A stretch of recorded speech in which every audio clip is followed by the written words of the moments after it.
Hi, and welcome to this episode of Desert Vision. I'm Staff Sergeant Jaime Hernandez. And I'm Specialist Brittany Lobos.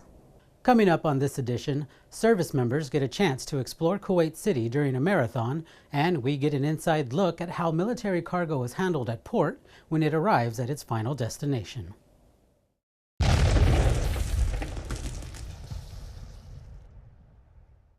It can take months for cargo to arrive from the United States to the Middle East across vast oceans. Staff Sergeant John Portella shows us how difficult a task it is getting equipment from ship to shore. It's been several months since the vehicles and equipment of the Dagger Brigade left Fort Riley, and now that they have arrived in Kuwait, getting them from point A to point B is the task led by one man. My role is to actually make sure everything is accounted for, make sure every piece of equipment gets to this final destination. That is my job. We are able to move equipment efficiently to the warfighter. So bottom line, what we're trying to do is prioritize everything as of 270, 82nd, and then the remainder will follow in after. Moving of heavy equipment can be dangerous. One small mistake can be detrimental to the operation. That's why soldiers are on deck monitoring the day-to-day operations. Our job is to make sure that every piece of equipment that's on this vessel is actually go to the destination in one piece, and everybody here actually go home safely. With qualified soldiers doing their part, vehicles and equipment will get to their final destination in just a few short days. No, overall it's going quite well. Of course, we had a few delays, but can't help the weather. But other than that, can't wait to go ahead and get the equipment to the warfighters. The ship held well over 590 vehicles and containers. Reporting from Camp Buren, Kuwait, I'm Staff Sergeant John Portella. The soldiers are expected to finish the mission in just over a week. You know, I can't imagine how difficult that is. Yeah, it also seems like there's a lot of responsibility to go along with it. Mounted recon elements from the Kuwaiti National Guard and Charlie Company 366 CBRN Company teamed up for a drill that should never be taken lightly. In the late morning between cloudbursts, 1st Platoon 366 Seaburn Company and the Kuwaiti National Guard teamed up to build partner capacity and showcase their combined joint capabilities during a Seaburn exercise. We're dealing with chemical, biological, radiological, and nuclear. So being able to have an allied force that you can trust to detect, identify, and give early warning, to have the asset out there that can do that for you in the surrounding countries is very vital to the U.S. For one, this is definitely a re-engage our relationship with the KNG and also strengthen our partnership with the KNG. And demonstrating our capabilities to respond to a seaborne attack if that occurs. This training aims to align the process of detecting and responding to seaborne threats in a hostile environment. They're sharing with us how they do things as well. So that way, if we ever have to join up or work with them in any type of seaborne environment, we know what to expect from them and they know what to expect from us. Reporting for U.S. Arsent Public Affairs, I'm Specialist Brittany Lobos. This exercise is the beginning of a larger event that will demonstrate the partnered capability of the United States Army and Kuwaiti land forces.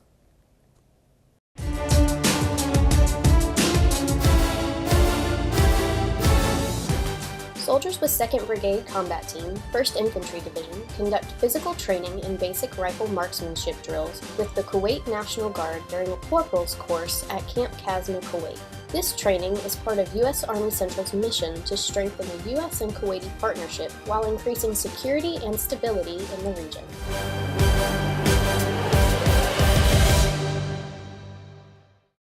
Turn off all non-mission essential equipment. Yep. Turn off the fan. Got it? The last thing we have to do is turn off the lights. All right.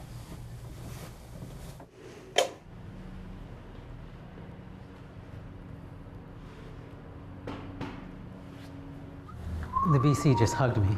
I know. I already posted it.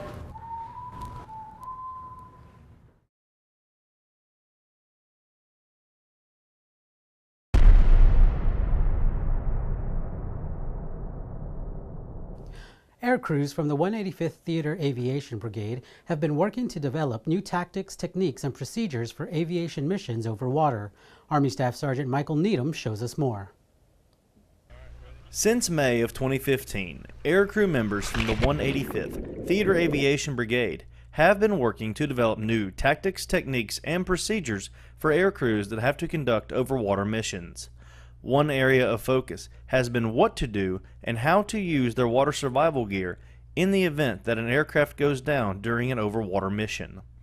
We identified a training gap with the raft and the capabilities of the Army aircraft to do overwater search and rescue. We didn't have any raft training, or there wasn't any raft training completed, so we had to complete that in order to do the actual overwater part.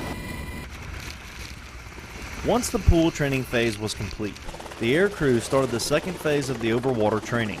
This phase put the air crews in the northern Arabian Gulf, which allowed the air crew members and the trainers to evaluate how the air crews use their water survival gear in a less controlled environment.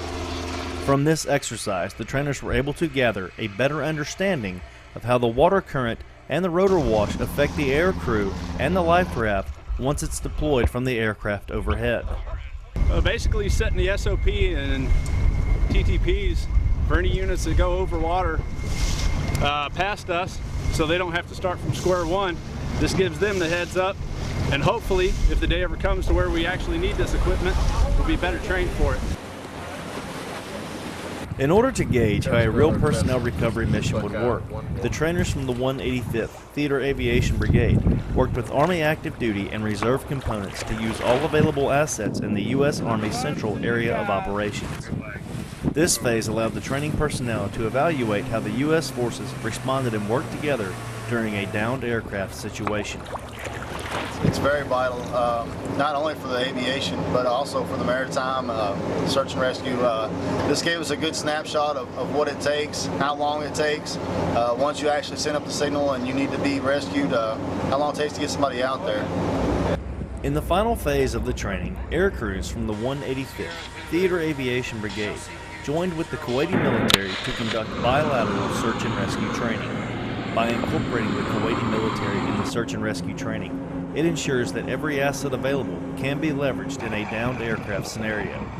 Since the overwater missions so far have been primarily in their waters, their knowledge of the area is vital to personnel recovery missions. The 185th Theater Aviation Brigade has laid the foundation for all following aviation assets to be able to conduct the training needed to properly use their water survival gear in the event an aircraft goes down over water. Reporting for the 185th Theater Aviation Brigade, I'm Army Staff Sergeant Michael Needham. For some members of the armed forces, running is a part of life. Army Sergeant Rick Bush met up with one soldier who took his passion to the streets of Kuwait City. The chilly morning air was full of excitement as people crowded the start line to take part in a marathon in Kuwait City. One runner describes what the competition means to him. We're partnering with our Kuwaiti brothers and sisters for their security. So to be able to be out and do things like this with them shows that we're willing to build relationships, that we're interested in their culture and willing to share ours with them. And what a great way to do it than with a race like this. It's a real morale boost. It's great to be out. It's great to see firsthand the culture here, the beauty of this skyline, the gorgeous Gulf Road, to be able to run past iconic buildings like the towers and the Grand Mosque, to be able to run through the old souk. There's so much history here and there's so much new being built and revitalization of this area. It's great to see it firsthand. Reporting for U.S. Arson Public Affairs, I'm Sergeant Rick Bush. The race gave people from many nations an opportunity to come together for a common peaceful purpose. Whew, marathons. I don't know if I could do one. Have you ever done it? All I've done is a 5K. Yeah, well, we all know 5Ks. That's going to do it for this episode of Desert Vision. For these stories and more, check out our Facebook page at facebook.com/US Army Central. And our YouTube channel at youtube.com/US Army Central. I'm Staff Sergeant Jaime Hernandez. And I'm Specialist Brittany Lobos. Thanks for watching.